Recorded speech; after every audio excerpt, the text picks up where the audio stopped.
हमारा छत्तीसगढ़ी सिनेमा क्यों अच्छा सिनेमा नहीं बनाता यार? भोजपुरी जैसा तो नहीं हो जाएगा ये? जैसे भोजपुरी रद्दी सिनेमा हो गया है वैसे छत्तीसगढ़ी तो नहीं हो जाएगा।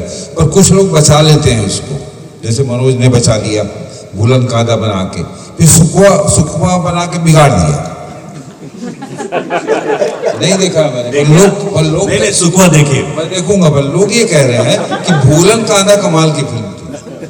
आपको भूलन कांदा वाला रास्ता पकड़ना चाहिए, आपको कमर्शियल नहीं होना चाहिए, तो ज्यादा कमर्शियल होंगे आप। क्यों नहीं होना चाहिए? कमर्शियल मतलब कि कमर्शियल समझौते करना। क्यों नहीं करना चाहिए? ये भी कमर्शियल फिल्म है ना? नहीं, कमर्शियल देखिए,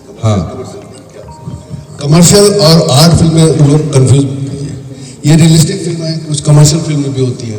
कमर्शियल फिल्मों ने ही सिनेमा को जिंदा रखा है। ये जो थिएटर चल रहे हैं ना सर, ये सारे थिएटर्स पूरे इंडिया में ये कमर्शियल सिनेमा। पुष्पा, एक मिनट सर प्लीज मेरी बात सुनिए, प्लीज मैं आपकी बात करूँ। बार बार आप कह रहे हैं इस बात को, मुझे बुरा लग रहा है। तो मुझे बुरा लग रहा है तो मुझे कहने का हक है।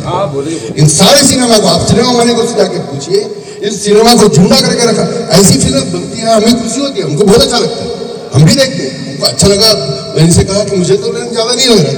मैंने से कहा जो फिल्म आपको मान के रखती है उसका लेंस ज्यादा नहीं होता। दूसरी बात, कमर्शियल सिनेमा ने ही इन सिनेमा को जिंदा रखा है, पुष्पा ने जिंदा रखा है और दूसरी जो कमर्शियल फिल्में बन रही हैं उन फिल्मों ने जिंदा रखा है।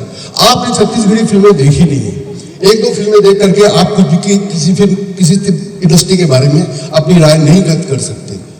आप भोजपुरी से हमारी फिल्म की इंडस्ट्री की तुलना नहीं कर सकते।